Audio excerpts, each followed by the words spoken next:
Hey, welcome to The Explainer. Today, we're unlocking the secrets of AES. It's the encryption standard that, well, protects pretty much everything in our digital world.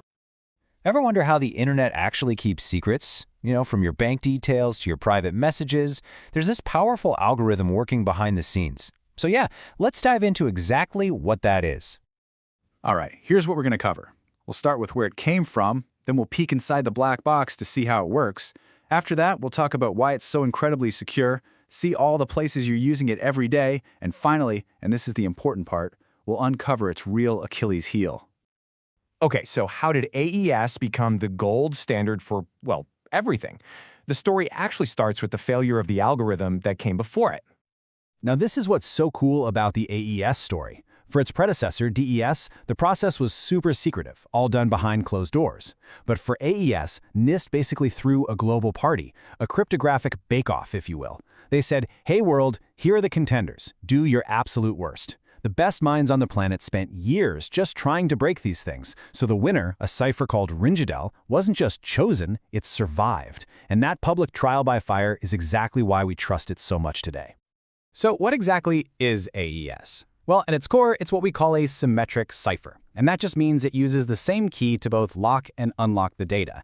Think of it like a house key. The same key you use to lock your door is the one you use to open it. It's a really simple concept. And that simplicity is what makes it incredibly fast and efficient. And it has to be fast, right? Because it's not just locking up a single email. It's securing massive amounts of data. Video streams, huge files, financial transactions, all happening in real time. Okay, so we've established it's fast and we trust it. But how does it actually work? How does it take your normal, readable data and just turn it into gibberish?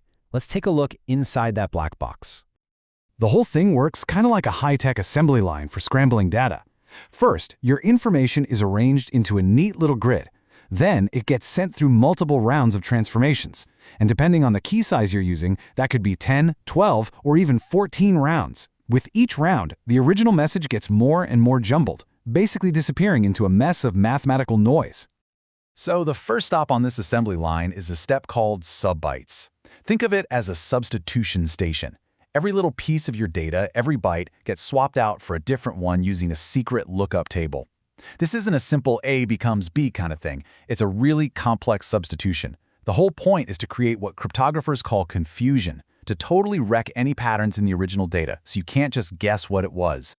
Next up, we have ShiftRows. And yeah, it does pretty much what it sounds like. It takes the rows of data in that grid and just shifts them. It's like shuffling a deck of cards, but in a very specific, repeatable way. The goal here is diffusion. It spreads the information from one spot all over the place, so a change in one corner ends up affecting the entire block of data. After the shuffle comes the blender. This step is called MixColumns. Here, all the data within each column gets mathematically mixed together. I love the analogy of mixing paint. Once you mix blue and yellow to get green, you can't just unmix it back into blue and yellow. This creates what's known as the avalanche effect. It means if you change just one single bit in your original message, it causes this huge cascade of changes across the entire block. It's a complete mess in a good way. And for the final step in each round, we add the secret ingredient, the AddRoundKey step. This is where a unique round key, which is derived from your original secret key, is mixed in with the data. This is the only part of the process that actually uses your secret key, and it's what ties everything together. It weaves your secret into the scrambled data, making sure that only someone who has that exact same key can ever hope to reverse the process. You've got substitution, shuffling, mixing, and then mixing in the key. And you repeat that over and over again. All these steps combined make AES just incredibly secure. But okay, how secure are we really talking about here? Well, let's look at AES 256. The number of possible keys is this. That's a 2 followed by 77 zeros. I mean, it's a number so big, it doesn't even have a name we'd recognize. To put that into perspective, if you took the fastest supercomputer on Earth and told it to just start guessing keys, what we call a brute force attack, it would still be trying billions of years from now. It's just not going to happen. For all practical purposes, it's impossible. And you can really see the difference when you compare it to what came before. I mean, look at DES. Its key was only 56 bits long. That sounds like a lot, but it was actually cracked back in the 90s. With AES, we jumped to 128, 192, or even 256 bits. It wasn't just a small step up, it was a massive generational leap forward in both security and design. You know, the famous cryptographer Bruce Schneier said this way back in 2000, right when AES was chosen. And here we are, more than 20 years later, after the smartest people in the world have been hammering on it relentlessly, and that statement is still true. There are no known practical attacks that can actually break the AES algorithm itself. So this thing is a mathematical fortress. But where do you actually find it? Where does AES protect you in your day-to-day life? The short answer is pretty much everywhere. You know that little padlock you see in your web browser? That's AES. Your Wi-Fi at home, protected with WPA2 or WPA3? Also AES. VPNs, the files encrypted on your computer with BitLocker or FileVault, secure messaging apps, your data in the cloud, it's all running on AES. It's like this invisible shield that's just quietly protecting almost everything we do online. Okay, but wait a minute. If AES is so unbreakable, how do we hear about hacks all the time? How do systems that use AES get compromised? This is probably the single most important thing to understand about modern security. And here's the key distinction. Attackers almost never break the AES algorithm itself. They break the implementation, the way it's being used. Think of it this way. AES is like a near-perfect, unpickable lock. Attackers don't spend their time trying to pick the lock. Instead, they look for an open window, or they try to steal the key from the person who holds it. So what do these attacks look like? Well, sometimes it's something really clever, like a side-channel attack, where they analyze a computer's power usage to figure out what the key is. Other times, it's a bug in the software that uses the encryption.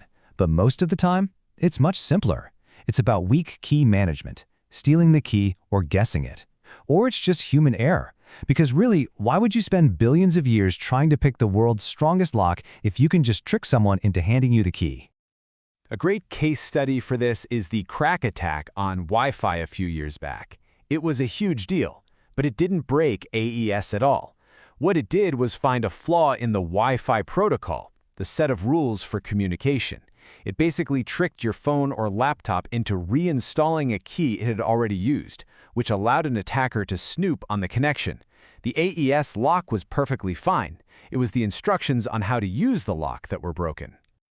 And then there was the Heartbleed bug, which was another massive security event. And again, it had nothing to do with breaking AES. Heartbleed was a bug in a very common piece of software that let attackers read little bits of a server's memory. And sometimes, hidden in that memory were the secret keys used for AES. So once again, the lock wasn't picked, a window was just left wide open right next to the door, and the keys were sitting on the table. So what's the big takeaway here? AES is this incredible, powerful tool. It's a near-perfect lock built on a foundation of solid math. But it's also a powerful reminder that the algorithm is just one piece of the puzzle. The strength of any security system isn't just about the lock. It's about the entire chain. And that chain's strength always comes down to its weakest link, which is very rarely the math and almost always how we use it, or, well, us.